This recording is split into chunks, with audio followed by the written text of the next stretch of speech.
Okay, in order to fix the I Joe Troubleshooter box, this is my makeshift troubleshooter battery cover. Stick it in here, wedge it in here, and when I push the button, Radio your position. Officers on the way. it works. Prove that it works. That's my battery cover. Get rid of that. Get rid of the battery. And in order to fix it, you're going to have to break it. So, first thing you're going to have to do is take the, this has already been broken, obviously. There's old glue in here. You're going to have to break it free. This one's been repaired. And make sure you're careful with it. That's a very simple rheostat. Very old-fashioned. You can see mine's been repaired a few times, but it works. And this is what speeds up the motor and slows it down.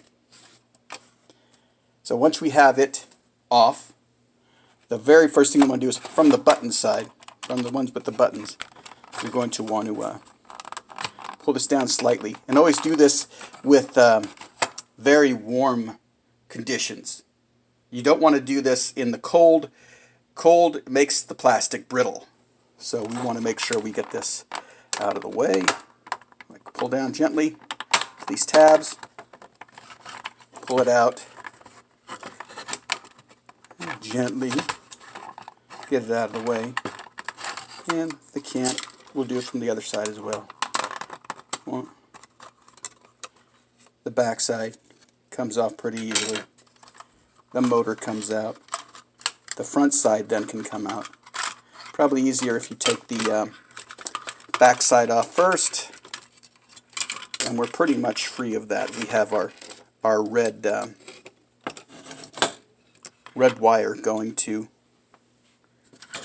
the coil, and that's actually a coat hanger in there. I had to makeshift a coat hanger for the spring. So once we're in here, we have the front panel. Front panel is easy enough to fix. Let me get the buttons out of there. The buttons are pretty easy to come out. They just let gravity do the work. Shake it and it should come out. Of course, it's not going to cooperate in front of company. I'm going to go through this really quickly, but these slides, I'm going to go to the DFW G.I. Joe in Action Figure Facebook page and download this file where you can actually print up about 5 of these in a row on a printer and then cut a little tab at the end so you can tape them and loop them. But that's really all it is. And again, if you want to take these loose, be careful. These can break really easily. Do it in warm conditions. The sap where the plastic is a little easier. Don't do it when it's cold. The other thing is you really don't need any kind of foam padding or anything else. Just the tension on this is enough to keep it going around. So that's our first thing to repair. And there is a little plastic window in here. When you have everything off, you can cut a piece of plastic, put it in there, glue it in, and you're ready to go. So there's the first thing on repairing these. Second one is actually getting in here to make it talk. This is what usually happens with these. We're going to take these 4 screws out.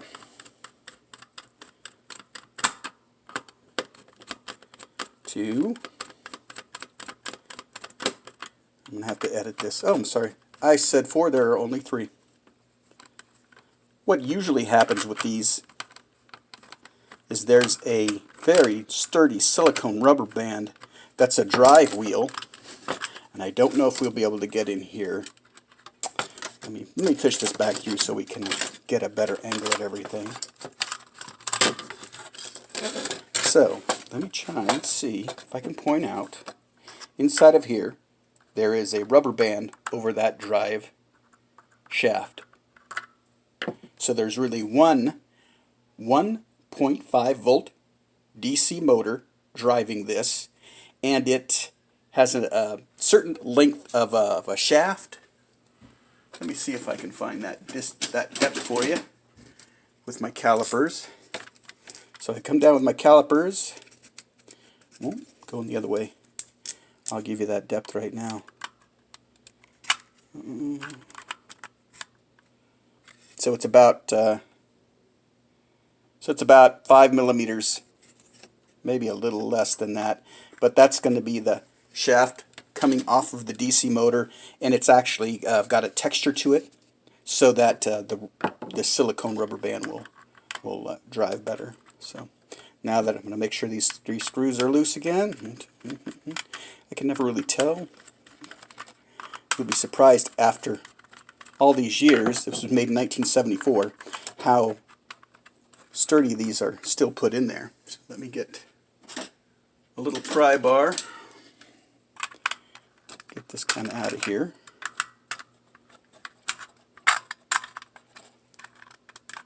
One's still on there.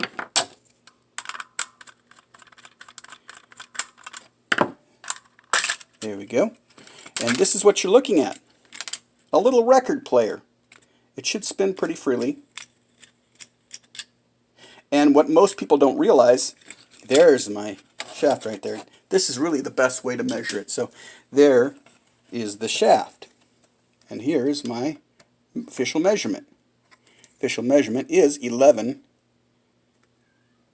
millimeters. There it is. 11 millimeters. Right there. And right there. So when you get a DC motor, make sure it's 11 millimeters on that shaft side, and it should have a little texture to it. Now remember the rubber band I was talking about earlier, a lot of people think that it's missing. It broke years ago, it got brittle, it didn't. That's made of tough silicone, and if you get in here with a little wooden stick, I would recommend a toothpick or a wooden stick. Don't use anything metal. And you'll have to get in here. It's in here. Trust me. There it is. Can you see that? Kind of yellowed from time, but it's there. I'd probably say 90% of the time that rubber band is still in there, that drive band. Everybody thinks it's missing. They got to find another one. It's not. Look first. Get in there, like I said, with a wooden stick closest to the little plastic record, and get in there. That's going to be 99% of the time what's going on with that. The other thing is the motor sticks. I usually just grab the little mounting shaft here, spin it a few times. If you have any small dot of 3-in-1 oil or something on there, and usually this just that motor sticking. And it's a very simple circuit. This is your on and off button. Off, on. On the other side of this is a metal contact. So again, get a better view because I'm not looking through the camera. There's our switch. On, off. So off, on, and here's our record needle. So our record needle is what's causing that to go on and off. That record needle right there, there really isn't a need to take off the other side. It's just the cone itself that this needle is riding up and down on with that scratchy sound. That's the speaker or the cone. So when you put this guy back together, I like to keep the wooden stick in the way. There we go. When you put it back down on here, just be careful. This thing is old, older than I am, and that's saying something. Now, if I can show you, I'm going to have to get on the other side of that. When you push this in, and another thing, let me show you. Sometimes these break, but there is a little finger right here that this rubber band will be pushing down on, so it should be keeping it in place once everything is set. Again, let me get everything set up. The alignment is everything. Alright.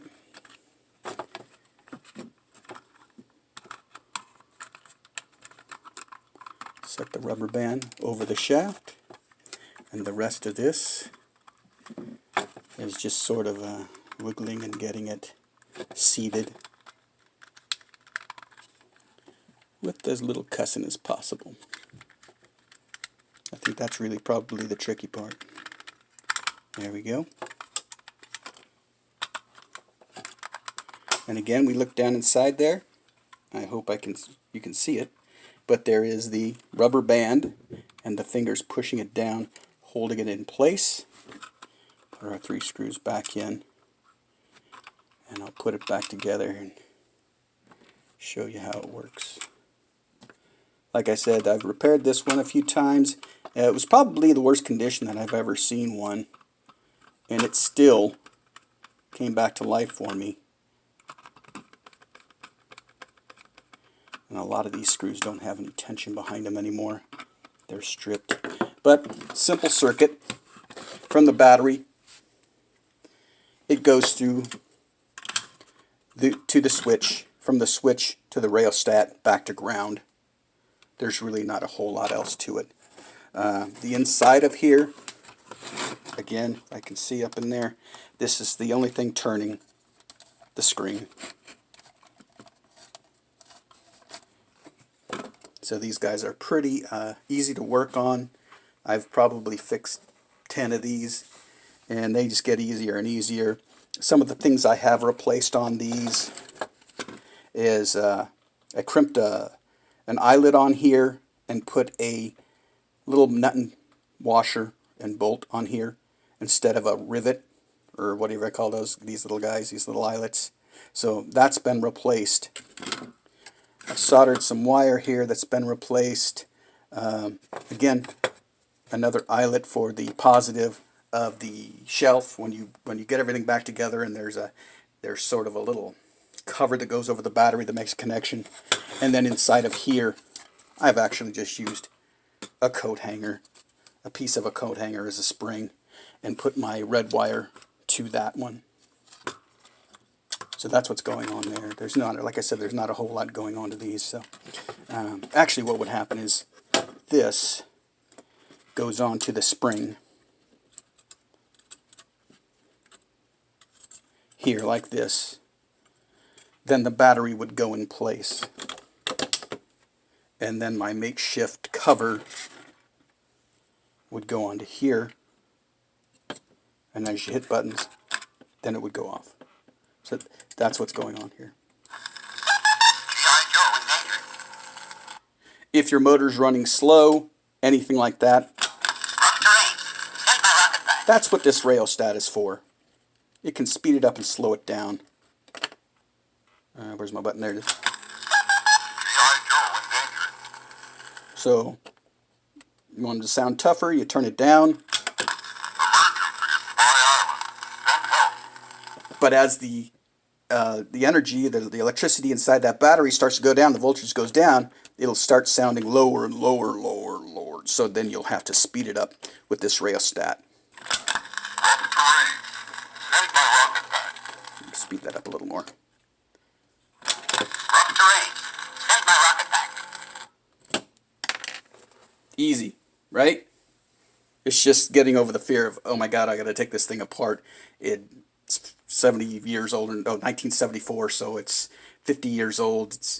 But they do stand the test of time. So one of the things you'll notice about these, if I can get this in the camera, this should also turn this up here so the antenna would spin.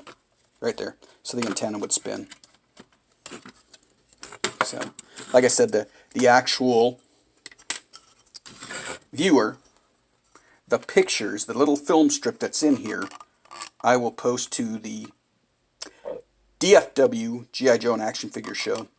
And you just print them up on a normal 11.5 by 8.5 sheet of paper, and it should be about 5 of these. And you won't need anything but the tension of the belt once you get everything lubricated. And again, make sure you don't do it in cold conditions. And I'm going to go ahead and put this back together. And if you need help with that, let me know. Oh, one